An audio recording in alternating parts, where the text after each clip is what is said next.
Un sacerdote de Argentina viajó desde su país hasta Italia con la esperanza de recibir algunas palabras de sabiduría espiritual, algunas perlas de información del Padre Pío. Una predicción increíble hecha por el Padre Pío podría estar cerca de hacerse realidad después de un evento sorprendente en los Estados Unidos. Este suceso es tan extraordinario que ha dejado a la gente de todo el mundo profundamente preocupada. Puede ser que el reciente evento en los Estados Unidos sea una clara señal de que la profecía podría cumplirse en cualquier momento. Pero, ¿qué hace que esta profecía sea tan aterradora? Francesco Forgione, conocido como el Padre Pío, nació el 15 de mayo de 1887, de una familia de campesinos italianos. Se sabe que el Padre Pío expresó un fuerte deseo de dedicar su vida a Dios desde los 5 años. En 1903, se convirtió en fraile a la temprana edad de 15 años y fue ordenado sacerdote en 1910. Después de su muerte el 23 de septiembre de 1968, el Papa Juan Pablo II beatificó al Padre Pío en 1999 y posteriormente lo canonizó en 2002.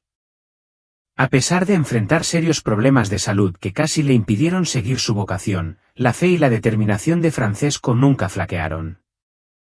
Continuó con firmeza su camino espiritual. El Padre Pío es quizás más conocido por sus estigmas, visiones y el don de la curación. Es reconocido como el santo patrono de los voluntarios de defensa civil, ya que sirvió en el ejército como fraile durante la Primera Guerra Mundial. Pasó gran parte de su vida enfermo y con dolor, pero se mantuvo extremadamente fiel, esperanzado e incluso alegre. Por esto, es venerado como un símbolo de esperanza, inspirando y consolando a quienes atraviesan momentos de lucha a través de una fe inquebrantable. El Padre Pío no solo era conocido por sus estigmas, sino también por sus extraordinarios dones espirituales. Tenía la capacidad de prever acontecimientos futuros, realizar curaciones milagrosas e incluso leer la mente de las personas durante las confesiones. Estas habilidades, junto con su gran compasión y dedicación a ayudar a los demás, atrajeron a miles de devotos de todo el mundo en busca de su guía y ayuda. Una de sus predicciones más misteriosas es sobre un fenómeno conocido como los 3 días de oscuridad. Esta advertencia ha despertado mucha curiosidad y preguntas sobre lo que podría suceder durante este tiempo. Según el Padre Pío, estos días representarían una dura prueba para la humanidad, con una oscuridad total cubriendo el planeta.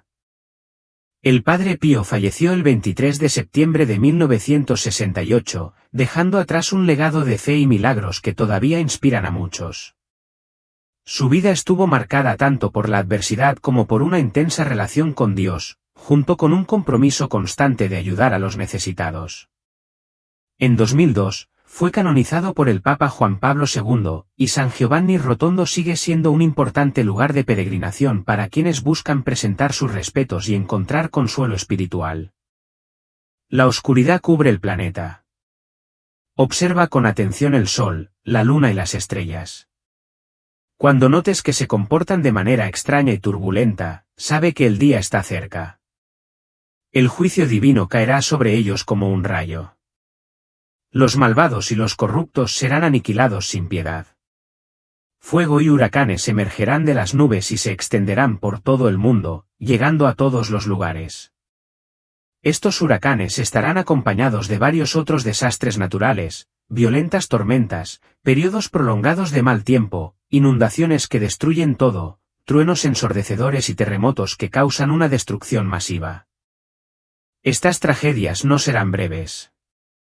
Durarán 2 días enteros, trayendo destrucción y caos como nunca antes. La magnitud y el poder de estos fenómenos tienen el propósito de recordarle a la gente que Dios tiene el control del universo. Ahora, la advertencia llega de nuevo con mayor urgencia. El mensaje es claro, todos deben estar preparados para lo que está por suceder. Es esencial estar preparados espiritual y emocionalmente, ya que los tiempos que se avecinan traerán desafíos intensos. Este es el momento de reflexionar sobre las advertencias pasadas y tomar medidas para enfrentar el futuro con sabiduría y fe. Finalmente, es crucial confiar en la protección divina.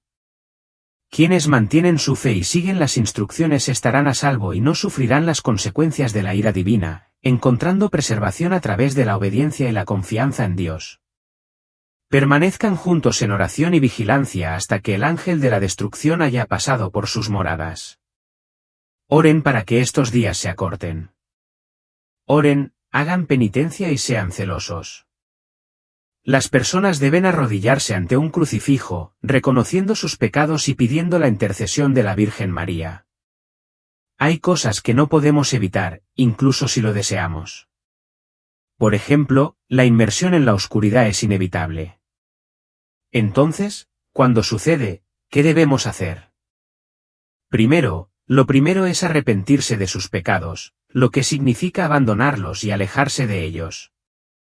Les digo que si no hacen penitencia, todos perecerán igualmente. Debe estar despierto y reconocer a Jesucristo como su Señor y Salvador personal. Finalmente, ponga su confianza en Cristo para salvarlo, y crea en Él, y tendrá vida eterna. Permanezca en estado de gracia. Conságrense a nuestra Santísima Madre. Ella es, según las Sagradas Escrituras, la vencedora sobre el diablo. Y apareció una gran señal en el cielo, una mujer vestida del sol, y la luna debajo de sus pies, y sobre su cabeza una corona de 12 estrellas. Nuestra Santísima Madre es también, según los santos, doctores y místicos de la Iglesia, el medio de protección y alimento que nos da Dios, especialmente durante los últimos tiempos. Recuerden, cumplan con su obligación de misa los domingos y días de precepto. Hagan comuniones espirituales frecuentes. Recuerden asociarse de manera especial a la Santísima Madre mientras lo hacen. Hagan frecuentes actos de contrición. Recen el Santo Rosario todos los días, especialmente los misterios dolorosos. Consigan algunas velas de cera de abejas. Las velas blancas comunes no servirán de nada, deben estar hechas de cera de abejas. Recen y ofrezcan sus sufrimientos por la restauración de la Iglesia. Difundan el mensaje.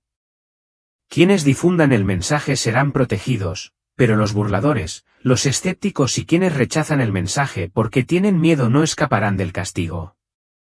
Rusia conducirá a Estados Unidos de regreso a Dios. El Padre Pío también dijo, sí, Rusia se convertirá, como dijo la Santísima Virgen que lo haría. Sin embargo, Rusia le dará a Estados Unidos una lección de conversión. Daniel Quilme escribe que San Pío caminó por la tierra y saludó a los peregrinos en su convento de San Giovanni Rotondo. Hizo lo que se cree que es una profecía sobre las futuras apariciones de la Santísima Virgen María en Medjugorje. En su libro A Spark from Heaven, una chispa del cielo, la periodista de la BBC Mary Craig informa que unos años antes de que comenzaran las apariciones en Medjugorje, el Padre Pío le dijo a un grupo de peregrinos que lo visitaban de la diócesis de Mostar, la Santísima Virgen María pronto visitará su patria. Como saben muchas personas que siguen los acontecimientos en Medjugorje, esta conexión con la diócesis de Mostar hace que la profecía de San Pío sea aún más notable. Pero a medida que exploramos más a fondo los vínculos entre el Padre Pío y Medjugorje, vemos que el fraile profético hizo predicciones notables sobre el futuro de Rusia que conectan al Padre Pío con Medjugorje aún más estrechamente. En la edición revisada de Padre Pío, The True Story, Padre Pío, la verdadera historia, de C. Bernard Ruffin, el Padre Pío dijo, el pueblo ruso se convertirá. Su conversión ocurrirá muy rápidamente. La conversión de los Estados Unidos será lenta pero segura. El Padre Pío también dijo, sí, Rusia se convertirá, como dijo la Santísima Virgen que lo haría. Sin embargo, Rusia le dará a los Estados Unidos una lección de conversión. Es interesante notar la declaración del Padre Pío de que Rusia le daría una lección a Estados Unidos sobre la conversión porque, en Medjugorje en 1981, se dice que la Virgen María les dijo a los 6 videntes que Rusia vendría a glorificar a Dios más que a cualquier otra cosa. Casi a diario parece que hay evidencias del resurgimiento religioso en Rusia. Pero el punto clave es que Rusia le daría una lección a Estados Unidos porque, también en Medjugorje, la Virgen María advirtió que Occidente se alejaría de Dios y actuaría como si fuera su propio creador. Ministry Values escribió un artículo sobre la conexión entre el Padre Pío y Medjugorje.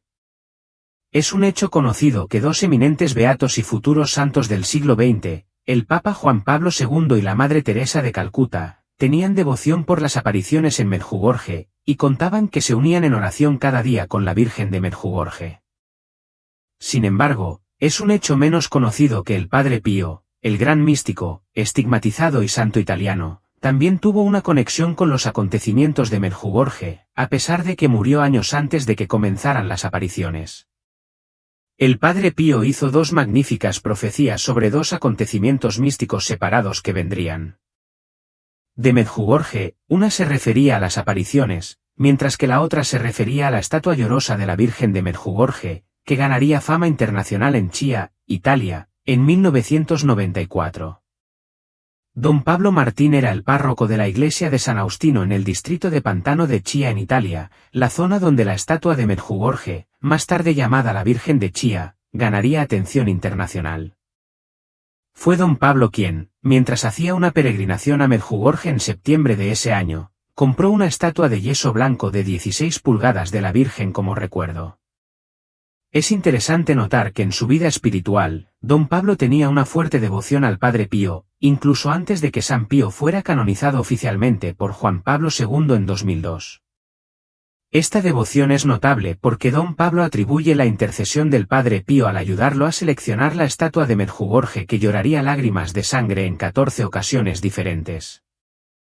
El Padre Pío le aseguró, según don Pablo, que el evento más hermoso de su vida sería el resultado de seleccionar y comprar esa estatua. Randall Sullivan informó sobre esta conexión entre el Padre Pío y la estatua llorosa de Medjugorje en su libro de Miracle Detective. El hecho de que el Padre Pío hubiera estado muerto desde 1968 hizo que este mensaje, aparentemente una comunicación espiritual, fuera aún más interesante. Sin embargo, vale la pena mencionar que incluso cuando San Pío caminó por la tierra y saludó a los peregrinos en su convento en San Giovanni Rotondo, hizo lo que se cree que es una profecía sobre la llegada de las apariciones de la Santísima Virgen María a Medjugorje. En su libro A Spark from Heaven, una chispa del cielo, la periodista de la BBC Mary Craig informa que unos años antes de que comenzaran las apariciones en Medjugorje, el Padre Pío le dijo a un grupo de peregrinos que lo visitaban de la diócesis de Mostar, la Santísima Virgen María pronto visitará su patria.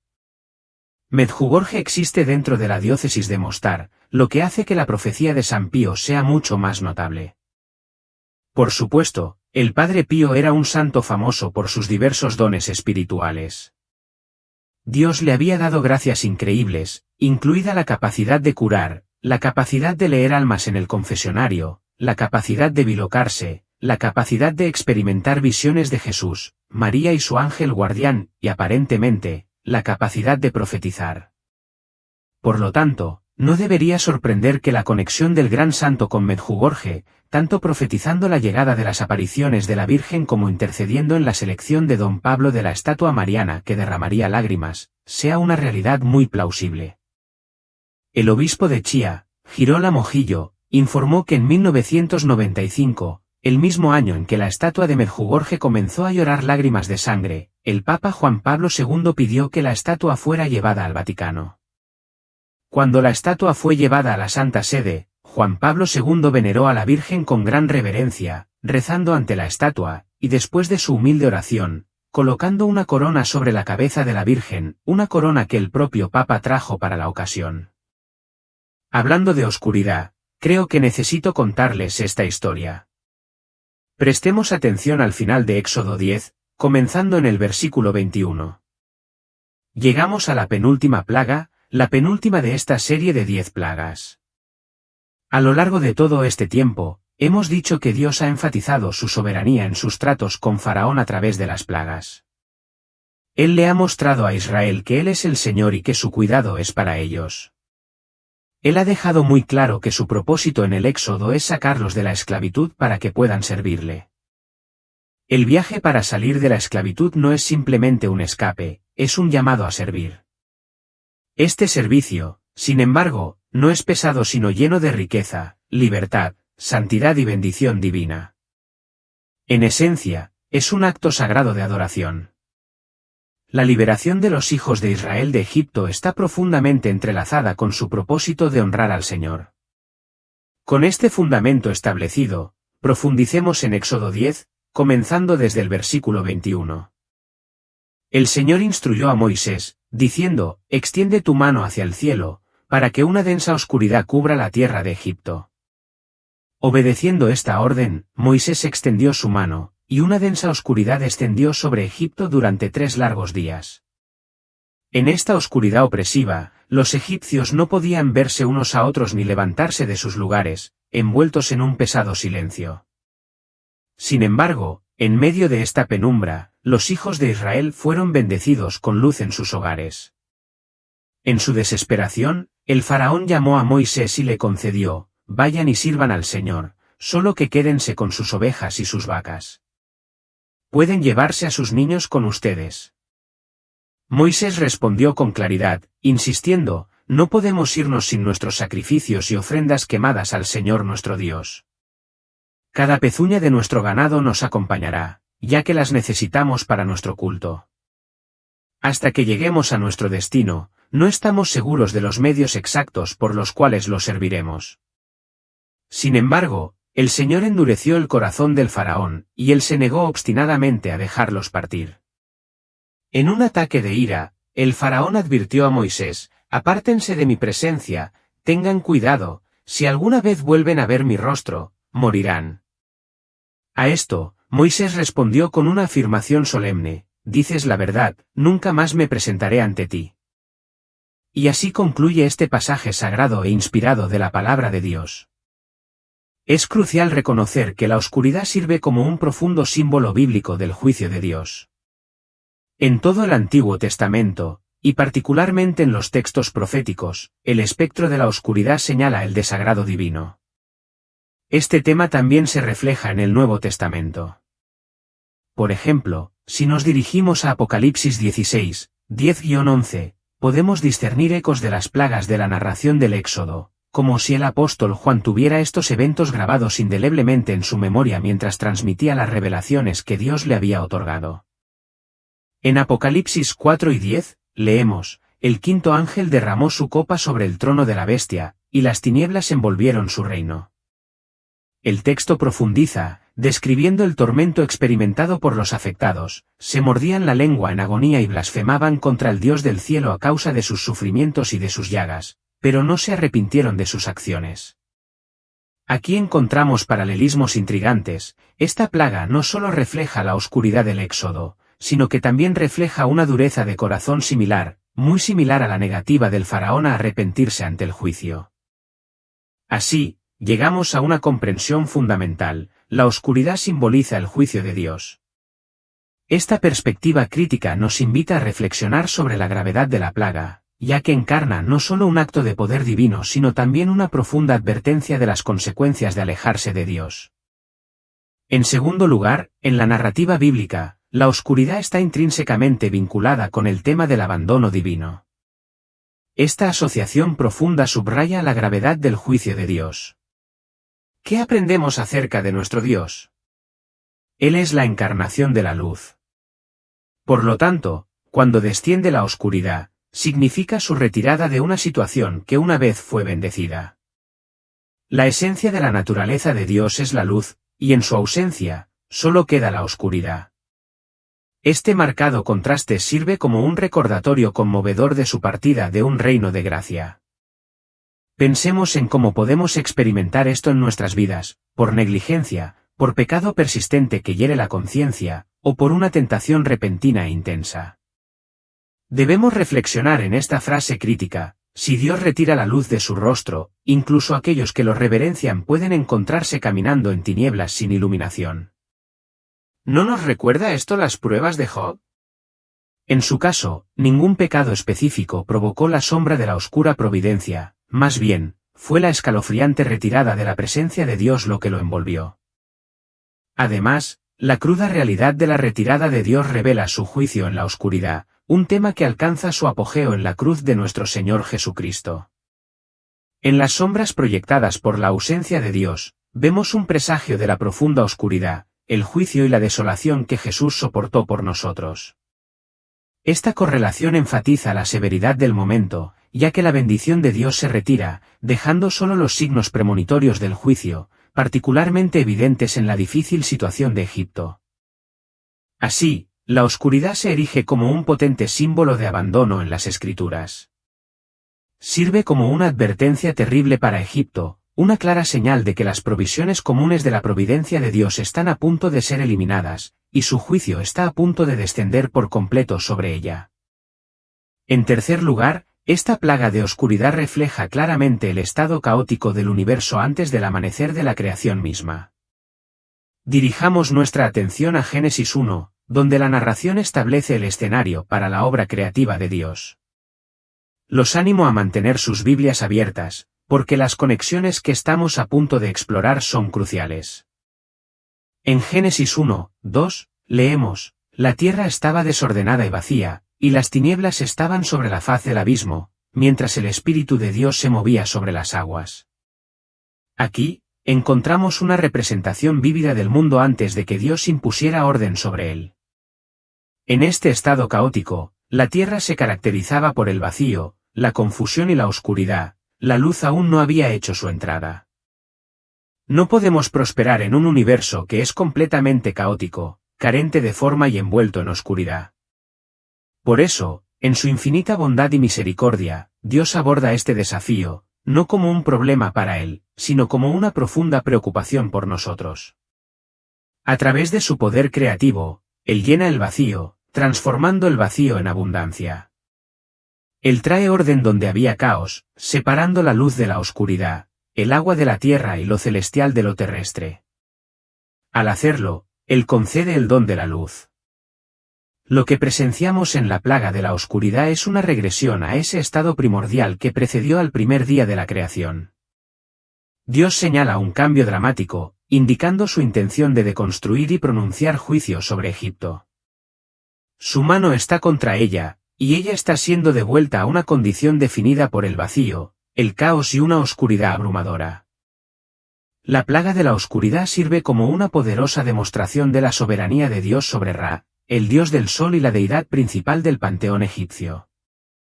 Los egipcios veneraban a Ra en sus ceremonias reales y en su vida diaria. Ellos creían que el amanecer en el este simbolizaba el triunfo de Ra sobre las fuerzas malévolas del inframundo, mientras que el atardecer significaba la batalla en curso contra estas tinieblas invasoras. Cada amanecer se celebraba como un testimonio de la victoria de Ra sobre todos los que desafiaban su reinado. Cuando Dios, a través de Moisés, proclama no solo un día fugaz de oscuridad sino 3 días profundos de ella, él afirma la supremacía del Dios de los hebreos sobre las deidades más poderosas de Egipto. Esta oscuridad se describe en un lenguaje sorprendentemente apocalíptico en los versículos 21 y 22, donde se hace referencia a ella como una oscuridad que se puede palpar y una oscuridad espesa, o literalmente, una oscuridad oscura. La extraordinaria duración de esta plaga 3 días completos se suma a su significado. En el Antiguo Testamento, el número 3 a menudo simboliza plenitud o finalización, marcando un lapso de tiempo significativo para los propósitos de Dios. Esta oscuridad es milagrosa de 2 maneras distintas. Primero, se enfatiza su naturaleza omnipresente, los egipcios no podían verse entre sí, como si les hubieran quitado la esencia misma de la luz. Se sugiere que ni siquiera podían proporcionar una fuente artificial de luz para contrarrestar esta oscuridad abrumadora. Además, se hace una distinción notable entre los egipcios y los israelitas. Mientras la oscuridad envuelve a Egipto, las casas de los israelitas en Gosén permanecen iluminadas.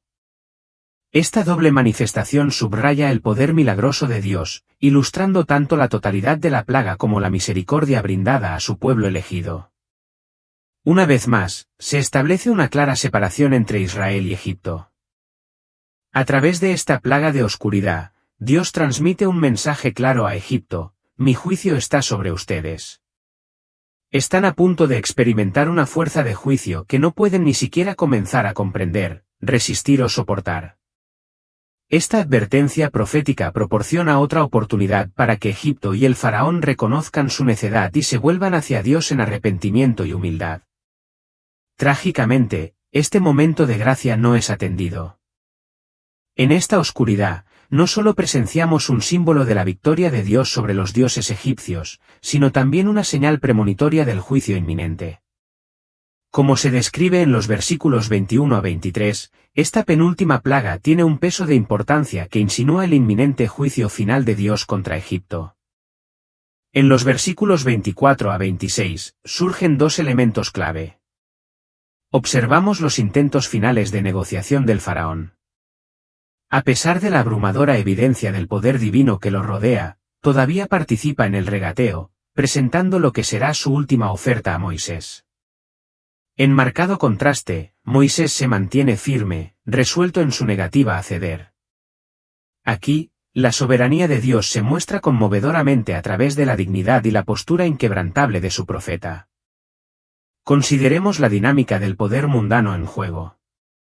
Faraón posee todas las ventajas, autoridad, recursos e influencia, pero Moisés sigue siendo valiente frente a este peligro. En el versículo 24, Faraón cambia sus términos una vez más, abandonando sus demandas anteriores. Anteriormente en el capítulo 10, había insistido en que los hombres podían irse, pero que las mujeres y los niños debían quedarse. Ahora, a regañadientes, se retracta de esa postura, revelando su desesperación en medio de los acontecimientos que se estaban desarrollando. Los repetidos fracasos de Faraón para negociar revelan no solo sus debilidades, sino que también resaltan la soberanía inquebrantable de Dios.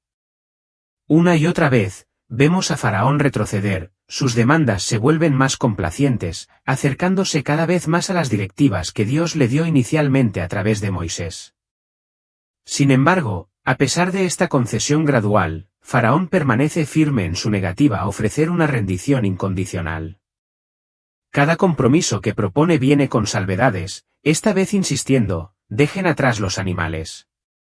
Siempre hay alguna condición con Faraón, no puede cumplir plenamente con lo que Dios ha ordenado por medio de Moisés.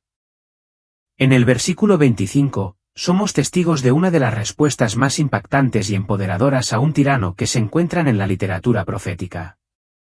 Moisés, con valentía, casi con un comportamiento regio, declara al faraón lo que debe suceder. Debes permitirnos los sacrificios, afirma. No se trata de una mera negociación, es el decreto autoritario de un monarca. Moisés habla no solo por sí mismo, sino como representante y mediador del verdadero monarca, el Dios de los hebreos.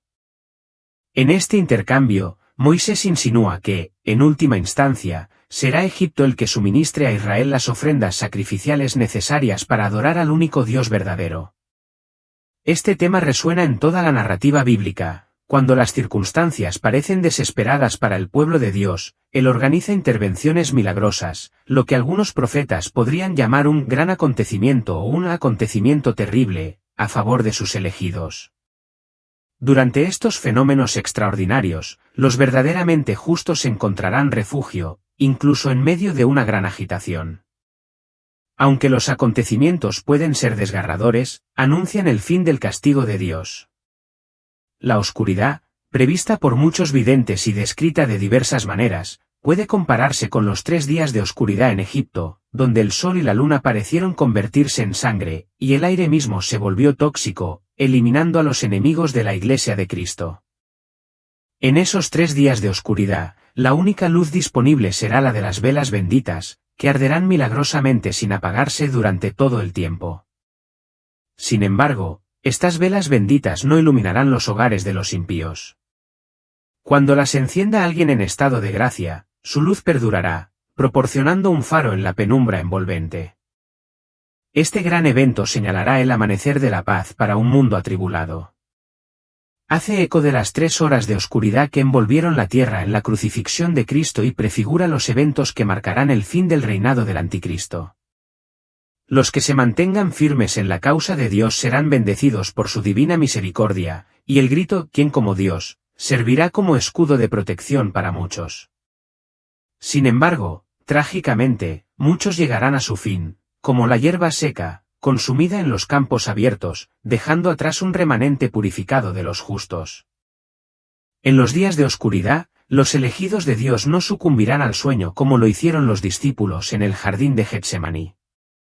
En cambio, se dedicarán a la oración incesante, confiados en que sus esfuerzos no pasarán desapercibidos. Dios reunirá a sus elegidos, reclamando lo que es legítimamente suyo. El infierno puede creer que se ha apoderado de la tierra, pero Dios finalmente restaurará el orden y la luz. Padre nuestro, que estás en el cielo, santificado sea tu nombre. Venga tu reino. Hágase tu voluntad en la tierra como en el cielo. El pan nuestro de cada día, dánoslo hoy, y perdónanos nuestras ofensas, como también nosotros perdonamos a nuestros deudores. No nos dejes caer en la tentación, mas líbranos del mal. Porque tuya es la gloria por los siglos de los siglos. Amén.